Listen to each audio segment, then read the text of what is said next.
ಇವ್ರ ಹೆಸರು ಸೋಮಶೇಖರ್. ಸೋಮಶೇಖರ್ಗೆ ಒಬ್ಬಳು ಮಗಳಿರ್ತಾಳೆ. ಅವಳ ಹೆಸರು ಪ್ರಿಯಾ. ಆದರೆ ಸೋಮಶೇಖರ್ಗೆ ಹೆಂಡತಿ ಇರಲ್ಲ. ಈಗ ಮಗಳ ಮದುವೆ ಮಾಡಬೇಕು ಅನ್ನೋ ಆಲೋಚನೆಯಲ್ಲಿ ತಂದೆ ಇರ್ತಾರೆ. ನನಗೂ ವಯಸ್ಸಾಗ್ತಾ ಬಂತು. ಪ್ರಿಯಾಗೆ ಆದಷ್ಟು ಬೇಗ ಮದುವೆ ಮಾಡಿಬಿಡ್ಬೇಕು. ಆದರೆ ಈ ವಿಷಯನ ಪ್ರಿಯಾ ಹತ್ರ ಹೇಗೆ ಕೇಳೋದು? ಯಾವಾಗಲೂ ಮದುವೆ ಅಂದರೆ ನನಗೆ ಬೈತಾಳೆ. ಹೀಗನ್ಕೊಂಡು ಪ್ರಿಯಾ ತಂದೆ ಇವತ್ತು ಏನಾದರೂ ಆಗಲಿ ಮಗಳ ಹತ್ರ ಮದುವೆ ವಿಷಯ ಮಾತಾಡಬೇಕು ಅಂತ ಮಗಳ ರೂಮ್ಗೆ ಹೋಗ್ತಾರೆ. ಸೋಮಶೇಖರ್ ಪ್ರಿಯಾ ರೂಮ್ಗೆ ಹೋದಾಗ ಪ್ರಿಯಾ ಟೇಪ್ ರೆಕಾರ್ಡರಲ್ಲಿ ಹಾಡು ಕೇಳ್ತಾ ಕೂತಿರ್ತಾಳೆ. ಪ್ರಿಯಾ, ಅಪ್ಪ, ನನ್ನ ಹತ್ರ ಏನಾದರೂ ಮಾತಾಡ್ಬೇಕಿತ್ತಾ? ಹೌದಮ್ಮ, ನಿನ್ನ ಮದುವೆ ವಿಷಯ ಮಾತಾಡೋಣ ಅಂತ ಬಂದೆ. ಅಪ್ಪ, ನನಗೂ ಇವಾಗ ಅತ್ತೆ ಮನೆಗೆ ಹೋಗ್ಬೇಕು ಅಂತ ಅನ್ನಿಸ್ತಿದೆ. ಆಯ್ತು, ನಾನು ಈ ವರ್ಷ ಮದುವೆ ಮಾಡ್ಕೊಳ್ತೀನಿ. ಖುಷಿನಾ? ಸರಿ ಪ್ರಿಯಾ, ನಾನು ಈಗಲೇ ಹೋಗಿ ನಿಮ್ಮ ಅತ್ತೆ ಹತ್ರ ಮಾತಾಡ್ತೀನಿ. ಹಲೋ ಅಣ್ಣ. ಪದ್ಮಾ, ಹೇಗಿದ್ಯಮ್ಮ? ನಾನು ಚೆನ್ನಾಗಿದ್ದೀನಿ ಅಣ್ಣ. ನೀನು ಹೇಗಿದ್ಯಾ? ಪ್ರಿಯಾ ಹೇಗಿದ್ದಾಳೆ? ನಾನು ಚೆನ್ನಾಗಿದ್ದೀನಿ. ಪ್ರಿಯಾನು ಚೆನ್ನಾಗಿದ್ದಾಳೆ. ಅವಳು ಇವಾಗ ನಿಮ್ಮ ಮನೆಗೆ ಗೃಹ ಪ್ರವೇಶ ಮಾಡೋಕ್ಕೆ ಕಾಯ್ತಾ ಇದ್ದಾಳೆ. ಅಂತೂ ಇಂತೂ ಮದುವೆಗೆ ಒಪ್ಕೊಂಡ್ಲಲ್ಲ. ಸರಿ ಅಣ್ಣ, ಇವತ್ತು ಸಂಜೆ ನನ್ನ ಮಗ ಬಂದಮೇಲೆ ಅವನ ಹತ್ರನೂ ಮದುವೆ ವಿಷಯ ಮಾತಾಡ್ತೀನಿ. ಸರಿ ಅಮ್ಮ. ಭಾವ ಚೆನ್ನಾಗಿದ್ದಾರಾ? ಹಾಂ ಅಣ್ಣ, ಅವರು ಆರಾಮಿದ್ದಾರೆ. ಸರಿ ಅಮ್ಮ, ನಾನು ಫೋನ್ ಇಡ್ತೀನಿ. ಸರಿ ಅಣ್ಣ, ಪ್ರಿಯಾನ ಕೇಳಿದೆ ಅಂತ ಹೇಳು. ಸರಿ ಪದ್ಮಾ. ಸಾಯಂಕಾಲ ಪದ್ಮ ತನ್ನ ಮಗನಿಗೋಸ್ಕರ ಕಾಯ್ತಾ ಕೂತಿರ್ತಾಳೆ. ಯಾಕಂದ್ರೆ ಅವ್ರ ಅಣ್ಣನ ಮಗಳನ್ನೇ ತನ್ನ ಸೊಸೆಯಾಗಿ ಮಾಡ್ಕೋಬೇಕು ಅಂತ ಅವಳಿಗೆ ತುಂಬಾ ಇಷ್ಟ ಇರುತ್ತೆ. ರಘು, ಬಂದ್ಯಾ? ಅಬ್ಬಾ, ನಿನ್ಗೋಸ್ಕರನೇ ಕಾಯ್ತಾ ಇದ್ದೆ. ನಿನ್ನ ಹತ್ರ ಸ್ವಲ್ಪ ಮಾತಾಡಬೇಕಿತ್ತು. ಏನಮ್ಮ, ಏನು ವಿಷಯ? ಅದು ಬೆಳಗ್ಗೆ ನಮ್ಮಣ್ಣ ಅಂದ್ರೆ ನಿಮ್ಮ ಮಾವ ಫೋನ್ ಮಾಡಿದ್ರು. ಪ್ರಿಯಾ ಈಗ ಮದ್ವೆಗೆ ಒಪ್ಕೊಂಡಿದ್ದಾಳೆ. ರಘುನು ಒಂದು ಮಾತು ಕೇಳು, ಆದಷ್ಟು ಬೇಗ ಅವರಿಬ್ಬರಿಗೆ ಮದುವೆ ಮಾಡಿಬಿಡೋಣ ಅಂತ ಹೇಳ್ದ. ಹಾಗಾಗಿ ಮದುವೆ ವಿಷಯ ಮಾತಾಡೋಣ ಅಂತ. ಅಮ್ಮ, ನನಗೆ ಪ್ರಿಯಾನ ಮದುವೆ ಮಾಡ್ಕೊಳ್ಳೋಕ್ಕೆ ಇಷ್ಟ ಇಲ್ಲ. ಏನಂದ್ರೆ? ಪ್ರಿಯಾನ ಮದುವೆ ಮಾಡ್ಕೊಳ್ಳೋಕ್ಕೆ ಇಷ್ಟ ಇಲ್ವಾ? ಯಾಕೆ? ಅಮ್ಮ, ನಾನು ಯಾವತ್ತೂ ಅವಳ ಆ ದೃಷ್ಟಿಯಲ್ಲಿ ನೋಡೇ ಇಲ್ಲ. ಚಿಕ್ಕ ವಯಸ್ಸಿಂದನೂ ಇಬ್ಬರು ಆಟ ಆಡ್ಕೊಂಡು ಬೆಳೆದ್ವಿ. ನಮ್ಮಿಬ್ರು ಮದುವೆ ಅದು ಇದು ಅಂದರೆ ಸರಿ ಹೋಗಲ್ಲ. ನೋಡು, ನೀವಿಬ್ರು ಚಿಕ್ಕ ವಯಸ್ಸಲ್ಲಿದ್ದಾಗಲೇ ನಮ್ಮಣ್ಣ ನಾನು ಇಬ್ಬರು ತೀರ್ಮಾನ ಮಾಡಾಗೋಗಿದೆ. ಅವಳೇ ನಿನ್ನ ಹೆಂಡತಿ, ನೀನೇ ಅವಳ ಗಂಡ. ಇದೊಳ್ಳೆ ಕಥೆ ಆಯಿತು. ನಮಗೆ ಬುದ್ಧಿ ಇಲ್ಲದೆ ಇರೋ ವಯಸ್ಸಿನಲ್ಲಿ ನೀವೇ ಮಾಡ್ಕೊಂಡಿರೋ ತೀರ್ಮಾನಕ್ಕೆ ಇವತ್ತು ನಾವಿಬ್ರು ಕತ್ಕೊಡ್ಬೇಕಾ? ನೋಡು, ನೀನು ಏನಂದ್ರೂ ಸರಿ, ಪ್ರಿಯಾನೇ ನನ್ನ ಸೊಸೆ, ಪ್ರಿಯಾನೇ ನಿನ್ನ ಹೆಂಡತಿ. ಇದನ್ನು ಯಾರಿಂದಲೂ ಬದಲಾಯಿಸಕ್ಕೆ ಸಾಧ್ಯ ಇಲ್ಲ, ತಿಳ್ಕೊ. ಇಷ್ಟು ಹೇಳಿ ಪದ್ಮ ಅಲ್ಲಿಂದ ಹೊರಟೋಗ್ತಾರೆ. ಈಗ ಏನು ಮಾಡೋದು? ನನಗಂತೂ ಅವಳನ್ನು ಮದುವೆ ಮಾಡ್ಕೊಳ್ಳೋಕೆ ಸ್ವಲ್ಪನೂ ಇಷ್ಟ ಇಲ್ಲ. ಇವ್ರ ಬಲವಂತಕ್ಕೆ ನನ್ನ ಜೀವನ ಹಾಳು ಮಾಡ್ಕೊಳ್ಳ. ಯಾಕಪ್ಪ ರಘು, ಏನಾಯ್ತು? ಯಾಕಿಷ್ಟು ಕೋಪ ಮಾಡ್ಕೊಂಡಿದ್ಯಾ? ಅಪ್ಪ, ನನಗೂ ಪ್ರಿಯಾಗೂ ಮದುವೆ ಅಂತೆ ಅಮ್ಮ ಹೇಳ್ತಿದ್ದಾರೆ. ನನಗಂತೂ ಈ ಮದುವೆ ಇಷ್ಟ ಇಲ್ಲ. ನಾನು ಯಾವತ್ತೂ ಅವಳ ದೃಷ್ಟಿಲಿ ನೋಡೇ ಇಲ್ಲ.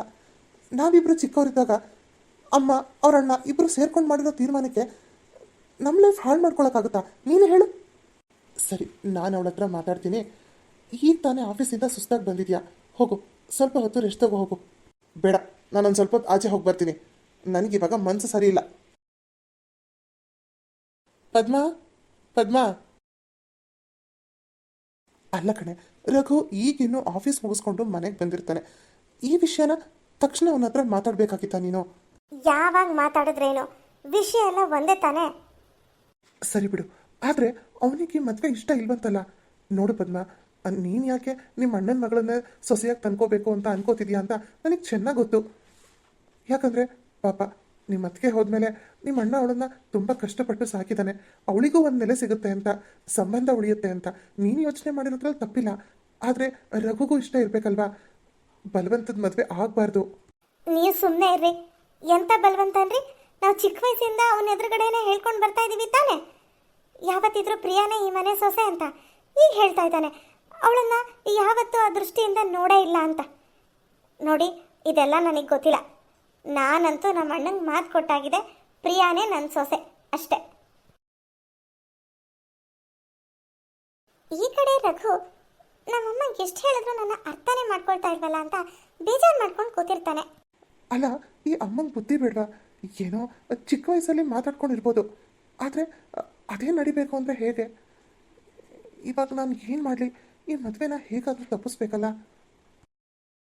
ಹಾಂ, ಬಂತು ಐಡಿಯಾ. ಯಾವುದಾದ್ರೂ ಒಂದು ಹುಡುಗಿನ ಮನೆಗೆ ಕರ್ಕೊಂಡು ಹೋಗಿ, ಅಮ್ಮ ನಾನು ಇವಳನ್ನ ಪ್ರೀತಿಸ್ತಿದ್ದೆ, ಇವಳ ನನ್ನ ಹೆಂಡತಿ ಅಂತ ಹೇಳಿಬಿಡ್ತೀನಿ. ಆಗ ಅಮ್ಮ ನನಗೂ ಪ್ರಿಯಾಗೂ ಮದುವೆ ಮಾಡ್ಸೋಕ್ಕಾಗಲ್ಲ. ಅದು ಸರಿ, ಹುಡುಗಿನ ಎಲ್ಲಿ ಹುಡ್ಕೋದೀಗ? ಹಾಂ, ಕೋಮಲ್ಗೆ ಫೋನ್ ಮಾಡ್ತೀನಿ. ಅವನೇನಾದರೂ ಒಂದು ಐಡಿಯಾ ಕೊಡ್ಬೋದು. ಹಲೋ ಕೋಮಲ್, ನಾನು ರಘು ಮಾತಾಡ್ತಿರೋದು. ನಿನ್ನಿಂದ ಒಂದು ಹೆಲ್ಪ್ ಆಗಬೇಕಿತ್ತು ಕಣೋ. ಏನು ಗೊತ್ತಾ, ನಮ್ಮಮ್ಮ ನಮ್ಮ ಅತ್ತೆ ಮಗಳ ಜೊತೆ ನನ್ನ ಮದುವೆ ಫಿಕ್ಸ್ ಮಾಡಿದ್ದಾರೆ. ಆದರೆ ಈ ಮದುವೆ ನನಗೆ ಇಷ್ಟ ಇಲ್ಲ. ಅದಕ್ಕೆ ನಾನು ಏನು ಯೋಚನೆ ಮಾಡಿದ್ದೀನಿ ಗೊತ್ತಾ, ಯಾವುದಾದ್ರೂ ಒಂದು ಹುಡುಗಿನ ನಮ್ಮ ಅಮ್ಮನ ಎದುರುಗಡೆ ಕರ್ಕೊಂಡೋಗಿ, ಅಮ್ಮ ನಾನು ಈ ಹುಡುಗಿನ ಲವ್ ಮಾಡ್ತಿದ್ದೆ, ಹಾಗಾಗಿ ಇಬ್ಬರು ಮದುವೆ ಆದ್ವಿ ಅಂತ ಹೇಳಿದ್ರೆ ಸಾಕು. ಈಗ ಗೊತ್ತು ಮಾಡಿರೋ ಸಂಬಂಧ ನಿಂತೋಗುತ್ತೆ. ಆದರೆ ನನಗೆ ಯಾವ ಹುಡುಗಿರೂ ಗೊತ್ತಿಲ್ಲ. ನೀನೇನಾದರೂ ಹೆಲ್ಪ್ ಮಾಡೋಕ್ಕಾಗುತ್ತೇನೋ? ಹಾಂ ಸರಿ, ನೀನು ಈಗಲೇ ಕರ್ಕೊಂಬರೋಕ್ಕಾಗುತ್ತಾ? ನಾನು ಬೀಚ್ ಹತ್ರ ಇದ್ದೀನಿ. ಹಾಂ ಸರಿ. ರಘು, ಒಂದು ಹುಡುಗಿನ ಕರ್ಕೊಂಡು ಬಂದಿದ್ದೀನಿ. ಆದರೆ ಆ ಹುಡುಗಿ ಯಾರು ಅಂತ ನನಗೆ ಗೊತ್ತಿಲ್ಲ. ನಮ್ಮನೆ ಹತ್ರ ಅಂಗಡಿ ಇದೆಯಲ್ಲ, ಅಲ್ಲಿ ನಿಂತ್ಕೊಂಡಿದ್ಲು. ನಾನು ಹೇಳೋ ಒಂದು ಕೆಲಸ ಮಾಡಿದ್ರೆ ನಿನಗೆ ಕೈ ತುಂಬ ದುಡ್ಡು ಸಿಗುತ್ತೆ ಅಂದರೆ ಈ ವಿಷಯನೂ ಹೇಳಿದೆ. ಹಾಗಾಗಿ ಒಪ್ಕೊಂಡು ಬಂದ್ಲು.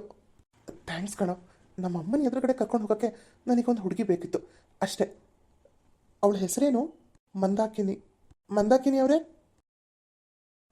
ನೋಡಿ, ನನ್ನ ಫ್ರೆಂಡು ನಿಮಗೆಲ್ಲ ವಿಷಯನೂ ಹೇಳಿದಾನಲ್ವಾ? ಹಾಂ ಹೇಳಿದ್ದಾರೆ. ಆದರೆ ನಿಮ್ಮ ತಂದೆ ತಾಯಿ ಹುಡುಗಿ ಚೆನ್ನಾಗಿದ್ದಾಳೆ, ನಮ್ಮನೆಲ್ಲ ಇದ್ಬಿಡ್ಲಿ ಅಂತ ಹೇಳಿದ್ರೆ? ಖಂಡಿತ ಹೇಳಲ್ಲ. ನಾಳೆ ನೀವು ನನ್ನ ಹೆಂಡತಿಯಾಗಿ ನಮ್ಮನೆ ಒಳಗೆ ಬನ್ನಿ ಸಾಕು. ಮಿಕ್ಕಿದ್ದೆಲ್ಲ ನಾನು ನೋಡ್ಕೊಳ್ತೀನಿ. ಆದರೆ ನಾಳೆ ಒಂದಿನ ನೀವು ನಮ್ಮನೇಲಿ ಇರಬೇಕಾಗುತ್ತೆ. ನಾಳೆ ಬೆಳಗ್ಗೆನೇ ನಿಮ್ಮನ್ನು ನಾನು ವಾಪಸ್ ಕಳಿಸ್ಕೊಡ್ತೀನಿ. ನಿಮ್ಮ ದಾರಿ ನಿಮಗೆ, ನನ್ನ ದಾರಿ ನನಗೆ. ಸರಿ ತಗೊಳ್ಳಿ ಈ ದುಡ್ಡು. ನಾಳೆ ಹೊಸ ಸೀರೆ ಒಡವೆ ಎಲ್ಲ ಹಾಕೊಂಡು ಬನ್ನಿ. ಸರಿ, ನಾಳೆ ಬೆಳಗ್ಗೆ ನೀವು ರೆಡಿಯಾಗಿರಿ, ನಾನು ಬರ್ತೀನಿ. ಮಾರನೇ ದಿನ ಬೆಳಗ್ಗೆನೆ ರಘು ಮನೆಯಿಂದ ಹೊರಟು ಆ ಹುಡುಗಿನ ಕರ್ಕೊಂಡು ವಾಪಸ್ ಮನೆಗೆ ಬರ್ತಾನೆ. ಅಮ್ಮ, ರಘು, ಯಾರು ಇವಳು? ಯಾಕೆ ನೀವಿಬ್ರು ಹೀಗೆ ಹಾರ ಹಾಕೊಂಡು ಬಂದಿದ್ದೀರಾ? ಅಮ್ಮ, ಇವಳ ಹೆಸರು ಮಂದಾಕಿನಿ ಅಂತ. ನಾನು ಇವಳನ್ನು ತುಂಬಾ ಇಷ್ಟಪಡ್ತಿದ್ದೆ. ಈಗ ನಾವಿಬ್ಬರು ಮದುವೆ ಮಾಡ್ಕೊಂಡಿದ್ದೀವಿ. ಅಂತೂ ಇಂತೂ ನಿನ್ನ ಹಠನ ಸಾಧಿಸ್ಬಿಟ್ಟೆ ಅಲ್ವಾ? ಸರಿ ಬಿಡು, ಏನಾದರೂ ಮಾಡ್ಕೊ. ಅಮ್ಮ, ಅಪ್ಪ ಎಲ್ಲಿ? ಅವರು ನಮ್ಮ ಅಣ್ಣನ ಪ್ರಿಯನ್ನು ಮಾತಾಡ್ಸ್ಕೊಂಡು ಬರ್ತೀನಿ ಅಂತ ಹೋಗಿದ್ದಾರೆ. ಇನ್ನೇನು ಮಾತಾಡಿಸಿ ಏನು ಪ್ರಯೋಜನ ಬಿಡು. ಅವತ್ತಿನ ದಿನ ರಾತ್ರಿ ನೋಡಿ, ನಿಮ್ಮಿಂದ ನನಗೆ ತುಂಬಾ ಸಹಾಯ ಆಗಿದೆ. Thank you so much. ಇವತ್ತು ಒಂದು ರಾತ್ರಿ ನೀವು ಇಲ್ಲೇ ಇರಬೇಕಾಗುತ್ತೆ. ನೀವು ಈ ರೂಮಲ್ಲಿರಿ, ನಾನು ಪಕ್ಕದ ರೂಮಲ್ಲಿ ಇರ್ತೀನಿ. ಸರಿ, ನಿಮ್ಮ ಸಮಸ್ಯೆಗೆ ಪರಿಹಾರ ಅಂತೂ ಸಿಕ್ಕಿದೆ ಅಲ್ವಾ? ಇನ್ನೇನು ಯೋಚನೆ ಮಾಡಬೇಡಿ, ಆರಾಮಾಗಿ ಮಲಗಿ. Good night. Okay, good night. ಈಗ ಏನು ತಾನೇ ಮಾಡೋಕ್ಕಾಗುತ್ತೆ? ರಘು ತಾನು ಪ್ರೀತಿಸಿರೋ ಹುಡುಗಿನ ಮದುವೆ ಮಾಡ್ಕೊಂಡು ಕರ್ಕೊಂಡು ಬಂದ್ಬಿಟ್ಟಿದ್ದಾನೆ. ಅವಳನ್ನೇ ಸೊಸೆ ಅಂತ ಒಪ್ಕೋಬೇಕು. ರಘು ಮಂದಾಕಿನಿನ ಹುಡ್ಕೊಂಡು ಬರ್ತಾನೆ. ಅವಳು ರೂಮಲ್ಲಿ ಇರಲ್ಲ. ಓ, ಮಂದಾಕಿನಿ ಅವರು ಆಗಲೇ ಹೊರಟೆ ಹೋಗಿದ್ದಾರೆ. ಅಲ್ಲ, ನನಗೊಂದು ಮಾತು ಹೇಳದೆ ಹೋಗಿದ್ದಾರಲ್ಲ. ಅಯ್ಯೋ ಅಯ್ಯೋ, ರಘು ರಘು ಬಾರೋ ಇಲ್ಲಿ. ಅಯ್ಯೋ, ಇದ್ಯಾಕೆ ಅಮ್ಮ ಕೂಗೋತಾ ಇದ್ದಾರೆ? ಮಂದಾಕಿನಿ ನನ್ನ ಹೆಂಡತಿ ಅಲ್ಲ ಅನ್ನೋದು ಗೊತ್ತಾಗೋಯ್ತಾ? ಅಮ್ಮ, ಏನಾಯ್ತು? ಯಾಕೆ ಅವಾಗಲೇ ರಘು ರಘು ಅಂತ ಕಿರ್ಚಿದೆ? ಅಯ್ಯೋ, ಇಲ್ಲಿ ನೋಡು ರಘು, ನನ್ನ ಬೀರಿನಲ್ಲಿರೋ ಸೀರೆ ಒಡವೆಗಳನ್ನೆಲ್ಲ ಯಾರೋ ಎತ್ಕೊಂಡು ಹೊಟ್ಟೋಗಿದ್ದಾರೆ ಕಣೋ. ಏನು? ನಿನ್ನ ಬೀರಿನಲ್ಲಿರೋ ಒಡವೆ ಸೀರೆ ಎಲ್ಲ ಕಾಣಿಸ್ತಿಲ್ವಾ? ಆಗ ರಘುಗೆ ಗೊತ್ತಾಗುತ್ತೆ ಇದೆಲ್ಲ ಮಂದಾಕಿನಿ ಕೆಲಸನೇ ಅಂತ. ರೀ, ಬಂದ್ರ ನೋಡ್ರಿ, ನನ್ನ ಬೀರಿನಲ್ಲಿರೋ ಒಡವೆ ಸೀರೆಗಳ ಒಂದೂ ಕಾಣಿಸ್ತಿಲ್ಲ. ಯಾರೋ ಎತ್ಕೊಂಡು ಹೊಟ್ಟೋಗಿದ್ದಾರೆ. ಏನು? ನಿನ್ನ ಒಡವೆಗಳು ಸೀರೆಗಳು ಕಾಣಿಸ್ತಾ ಇಲ್ವಾ? ಏನು ಹೇಳ್ತಿದ್ಯೆ? ಹೌದು ರೀ, ನಿನ್ನೆ ರಘು ಅವ್ನು ಪ್ರೀತಿಸ್ತಿರೋ ಹುಡುಗಿನ ಮದುವೆ ಮಾಡಿಕೊಂಡು ಮನೆಗೆ ಕರ್ಕೊಂಡು ಬಂದ. ನೀವು ಬೇರೆ ಊರಲ್ಲಿ ಇರಲಿಲ್ವಲ್ಲ, ನಾನು ಇವರಿಬ್ಬರನ್ನು ಮಾತೇ ಆಡಿಸ್ಲಿಲ್ಲ. ನನಗೆ ಮನ್ಸಿಗೆ ಬೇಜಾರಾಗಿತ್ತು, ಸೀದಾ ಬಂದು ನನ್ನ ರೂಮಲ್ಲಿ ಮಲ್ಕೊಂಡ್ಬಿಟ್ಟೆ. ಸರಿ, ಇರೋದೊಬ್ಬನೇ ಮಗ ಅಲ್ವಾ, ಇನ್ನೇನು ಮಾಡೋಕ್ಕಾಗುತ್ತೆ? ನನ್ನ ಒಡವೆ ಸೀರೆ ಎಲ್ಲ ಇನ್ಯಾರಿಗೆ ತಾನೇ ಕೊಡ್ಬೇಕು? ನಾನು ನನ್ನ ಸೊಸೆಗೆ ಅಲ್ವಾ ಕೊಡೋಣ ಅಂತ ಬೆಳಿಗ್ಗೆ ಎದ್ದು ಬಂದು ಬೀರು ತೆಗೆದು ನೋಡ್ತೀನಿ, ಒಡವೆ ಸೀರೆ ಒಂದು ಕಾಣಿಸ್ತಿಲ್ಲ. ಅಪ್ಪ ಅಮ್ಮ ಇಬ್ಬರು ದಯವಿಟ್ಟು ನನಗೆ ಕ್ಷಮಿಸ್ಬಿಡಿ. ನಾನು ತಪ್ಪು ಮಾಡಿಬಿಟ್ಟೆ. ತಪ್ಪ? ನೀನೇನು ತಪ್ಪು ಮಾಡಿದೆ? ಅಪ್ಪ, ನಿನ್ನೆ ನಾನು ಒಂದು ಹುಡುಗಿನ ಮದುವೆ ಮಾಡ್ಕೊಂಡು ಕರ್ಕೊಂಡು ಬಂದೆ ಅಂತ ಹೇಳಿದ್ರಲ್ಲ ಅಮ್ಮ, ಆ ಹುಡುಗಿ ಯಾರು ಅಂತ ನನಗೆ ಗೊತ್ತಿಲ್ಲ. ನಾನು ಅವಳನ್ನ ಪ್ರೀತಿಸೂ ಇಲ್ಲ, ನಾನು ಅವಳನ್ನ ಮದುವೆನೂ ಆಗಿಲ್ಲ, ಅವಳನ್ನ ಹೆಂಡ್ತಿನೂ ಅಲ್ಲ. ಅಮ್ಮ ಪ್ರಿಯನ್ನೇ ಮದುವೆ ಮಾಡ್ಕೊ ಅಂತ ಬಲವಂತ ಮಾಡ್ತಿದ್ರಲ್ಲ, ಅದರಿಂದ ತಪ್ಪಿಸ್ಕೋಬೇಕು ಅಂತ ಯಾವುದೋ ಒಂದು ಹುಡುಗಿನ ದುಡ್ಡು ಕೊಟ್ಟು ನಾನು ಹೆಂಡ್ತಿ ಥರ ಆ್ಯಕ್ಟ್ ಮಾಡು ಅಂತ ಇಲ್ಲಿ ಕರ್ಕೊಂಬಂದಿದ್ದೆ. ಮೋಸ್ಟ್ಲಿ ನೈಟು ನಾನು ಅಮ್ಮ ಮಲ್ಕೊಂಡ್ಮೇಲೆ ಅವಳು ಒಡವೆ ಸೀರೆ ಎಲ್ಲ ಎತ್ಕೊಂಡು ಹೋಗಿದ್ದಾಳೆ ಅಂತ ಅನಿಸುತ್ತೆ. ಅಯ್ಯೋ, ನಿನಗೇನು ಬಂದಿತ್ತೋ ಕೇಡ್ಗಾಲ? ನಮ್ಮ ಅಣ್ಣನ ಮಗಳನ್ನೇ ಮದುವೆ ಮಾಡ್ಕೊಂಡಿದ್ರೆ ಒಡವೆ ಸೀರೆ ಎಲ್ಲ ಇಲ್ಲೇ ಇರೋದು. ಅದು ಅಲ್ಲದೆ ನಮ್ಮ ಅಣ್ಣನ ಆಸ್ತಿನೂ ನಮಗೆ ಸಿಕ್ಕಿರೋದು. ಯಾವುದು ಇಲ್ಲದೆ ಇರೋಂಗೆ ಮಾಡ್ಬಿಟ್ಟಿಯಲ್ಲ. ಪದ್ಮ, ನೀನು ಇವ್ನಿಗೆ ಹೊಡೆಯೋದು ಬೈಯೋದು ಮಾಡಿದ್ರೆ ಆ ಒಡವೆ ಸೀರೆ ಎಲ್ಲ ವಾಪಸ್ ಬರುತ್ತಾ? ಸುಮ್ಮನೆ ಇರು ಸ್ವಲ್ಪ. ರಘು, ಆ ಹುಡುಗಿ ಹೆಸರೇನು? ಮಂದಾಕಿನಿ. ಅವಳು ಎಲ್ಲಿರ್ತಾಳೆ? ಅವಳಿಗೆ ಯಾವ ಊರು? ಏನಾದರೂ ಗೊತ್ತಾ? ಇಲ್ಲಪ್ಪ, ನನಗೇನು ಗೊತ್ತಿಲ್ಲ. ಏನೂ ಗೊತ್ತಿಲ್ಲದೆ ನಾವು ಹೇಗಪ್ಪ ಪೊಲೀಸ್ ಕಂಪ್ಲೇಂಟ್ ಕೊಡೋಕ್ಕಾಗುತ್ತೆ? ಇನ್ನೇನೂ ಮಾಡೋ ಹೋಗಿಲ್ಲ. ಈಗ ಸುಮ್ಮನೆ ಇರಬೇಕು ಅಷ್ಟೇ.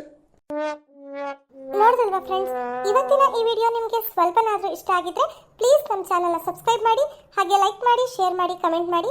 ಇನ್ನೂ ಯಾರು ಸಬ್ಸ್ಕ್ರೈಬ್ ಮಾಡ್ಕೊಳ್ದೆ ನಮ್ಮ ಚಾನಲ್ನ ನೋಡ್ತಾ ಇದ್ದೀರಾ ಅವರೆಲ್ಲರೂ ಪ್ಲೀಸ್ ಸಬ್ಸ್ಕ್ರೈಬ್ ಮಾಡ್ಕೊಳ್ಳಿ ಅಂತ ಹೇಳ್ತಾ, ಹಾಗೆ ಆಶಾ ಅವರು ಕಮೆಂಟ್ ಮಾಡಿದ್ರು, ಇವತ್ತು ನನ್ನ ಹಸ್ಬೆಂಡ್ ಬರ್ಡೇ, ಪ್ಲೀಸ್ ವಿಶ್ ಮಾಡಿ ಅಂತ. ಹ್ಯಾಪಿ ಬರ್ಡೇ ದರ್ವಿನ್ ಅವರೇ. ಆಶಾ ಅವರೇ, ಹೇಗಿದ್ದೀರಾ? ಇದೇ ಥರ ನಿಮ್ಮ ಸಪೋರ್ಟ್ ಸದಾಕಾಲ ನಮ್ಮೊಂದಿಗೆ ಇರಲಿ ಅಂತ ಕೇಳ್ತಾ ಇವತ್ತಿನ ವಿಡಿಯೋನ ಮುಗಿಸ್ತಾ ಇದ್ದೀನಿ. ನೆಕ್ಸ್ಟ್ ವಿಡಿಯೋದಲ್ಲಿ ಸಿಗೋಣ. Bye friends.